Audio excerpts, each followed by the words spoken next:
Welcome back. We've seen decorators modify numbers. Now, let's build a decorator that adds some flair to string outputs. We will create a decorator that wraps the result of any function with a specific character, like asterisks, which is useful for formatting output messages. 1. Defining the star wrapper decorator. We define our decorator, star_wrapper, which takes the function func as input.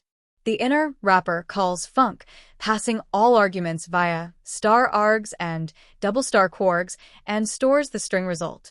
The decorator's logic then takes the result and prepends and appends 3 asterisks, modifying the string before returning it. 2. Decorating and calling the string function. We use the syntax to apply *_wrapper to get_greeting. When we call get_greeting with Alice, the original function returns hello, Alice, but the decorator wraps it in asterisks, returning **hello, Alice***. This clearly shows that the decorator works seamlessly with string outputs. 3. The flexibility of decorators. This example highlights how versatile decorators are. Whether the function returns a number, as in the previous lecture, or a string, the decorator can add functionality, such as modifying the return value, timing the execution, or adding authentication, without altering the function's internal logic.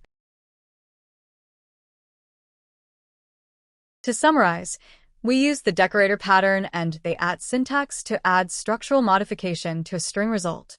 Since a function is just an object, we can apply as many decorators as we want to it.